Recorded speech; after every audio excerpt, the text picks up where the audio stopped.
Welcome back to the Barry Charles Footy Show.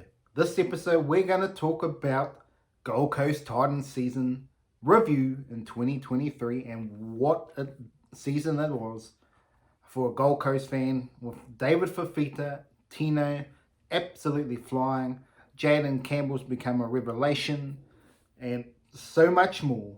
And also Campriera, absolutely outstanding. But, the big but, Justin Holbrook's out the door while they were going okay, and here comes Des Hasler and absolutely ruined this season. Absolutely out the door, no chance of winning. But there's so much to talk about with the Titans this year. Footy was outstanding. Kieran Foran, can you keep him on the park enough to be any chance? What did it do with Jayden Campbell and AJ Brimson? And so much more. We're going to get to it right here at the season review on the channel you love, the Barry Charles Footy Show. Let's get to it. Yes, Gold Coast Titans, well, overall season, 79% completion rate to start it off. Their tries for about 21%, not 21%, 21 points. And against was 27, so defence let them down. They had enough attack to win the comp, but not enough defence. That is the problem they had all season long, the Titans. The top tackler was Chris Randall, with only 719, so you could, bit of an interesting one there. No one really dominated the tackles there. It was all shared around. Total points, 147 to Tanner Boyd. Top try scorer, yes, Campriera on debut, 20 tries. Outstanding. Great season for him. The best player was Moe Footy, and he played well, getting a Queensland jumper, so very much in the low. Rookie of the year, Campriera. So that's where all the things went. But was that the real revelation? Because David Fifita as well played well. Tino was playing outstanding. But to me, the biggest player and the most exciting player for the Titans is Jayden Campbell. And the problem is he needs to start. And to me, he's a fullback all day long. Jayden Campbell, I'm going to talk about it more when we look at this, when we go into next season. But Jayden Campbell, to me, has to be fullback. That's where he plays. I don't care where you put Brimson. Brimson is just, again, he's a notch behind Edwards and James Tedesco, but he's in that same ilk. But Jayden Campbell can do something out of nothing. Now, there's question marks on what's the better fullback. Do you want to be the likes of the Tedesco, just tunes out the meters and all that, always in the game? Or do you need someone that has the talent? Can you have someone that can do both? We ain't seen that yet. Billy Slater is obviously the closest we've got, but I can say there's probably some better attacking players than Billy Slater, but definitely the whole round package Billy Slater's got it, and Jayden Campbell is one of those players that has it all.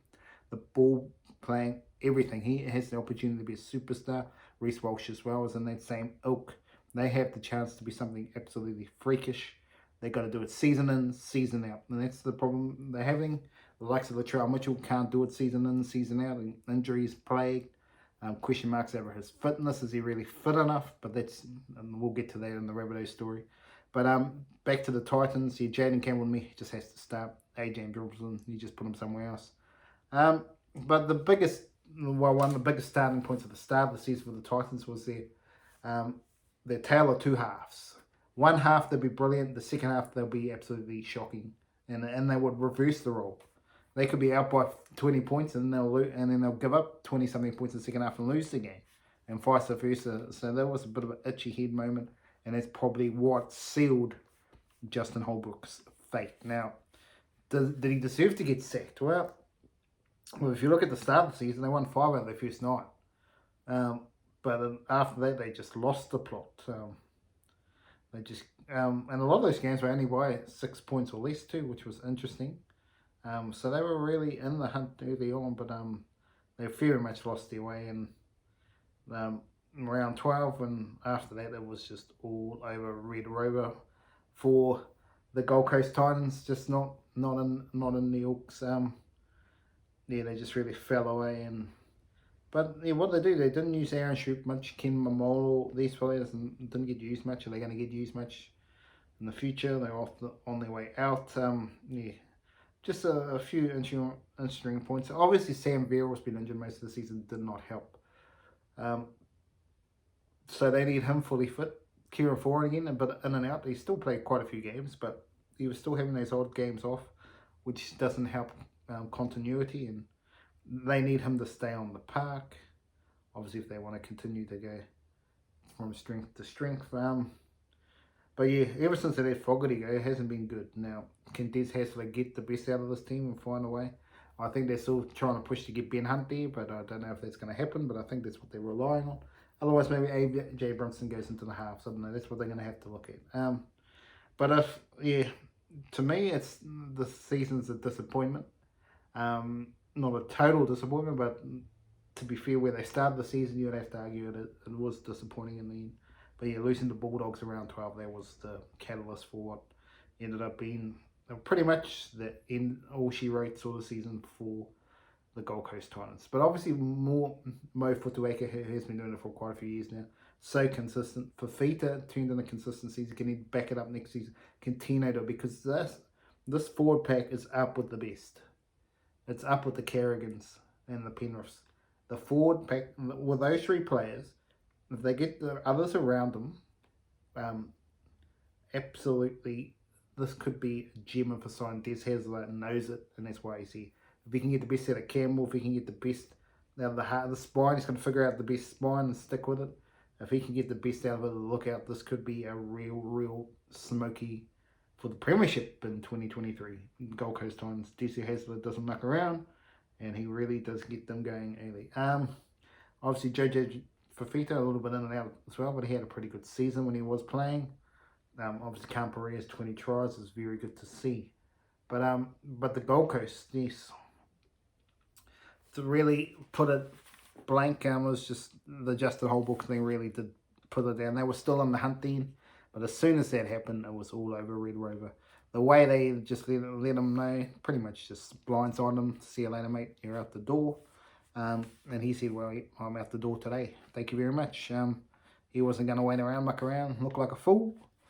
He just decided it's time to go. So yeah, that was pretty much the catalyst of the season going bad. Whether they made the top 8 or not, it's not a question. But it did cost them the season. But we'll see if it makes a big improvement for them with Des Hasler in for 2024. The Gold Coast Titans, yes, there was probably not much news on this team this season to say yes. I think it was more positive than negative, even though they finished the season bad. It was really the big negative. It was Justin Holbrook was given the push, and they probably struggled a bit in the halves. Lieutenant Boyd, Sexton at times. I think Sexton got moved on. So that's probably, obviously, the issue the Titans are facing is trying to get that spine knocked down so they can be better in 2024. But, yeah, to me, the Gold Coast season, I rank it as a D. It was okay. There was promises in the forward pack, but they got to get that spine going. Got to get the defence going. Their lapses, and that's what Des Hasler has to work on. He's got to get that attack going. He's really got to work on that and get that going. But, yeah, Gold Coast Titans, it's just one of those seasons that I think it was positive and then it turned bad after they sacked the coach. But I think it's for short-term pain for long-term gain with this team. And I think you'll see a big improvement for the Titans in 2024. Anyway, that's just a little bit on the Gold Coast Titans season. There wasn't really too much scandal with this club. So we'll just say that we expect improvement in 2024. Whether that's finals, we will see, but I wouldn't be surprised with Des Hasler, he'll get them there. But anyway, that's for another video. Thanks for joining me at Barry Charles Footy Show. Remember to like and subscribe, and I'll be back with more of these season reviews over the next few weeks as we get through all the teams. We've got 17 to get through, folks, so have a great day out there.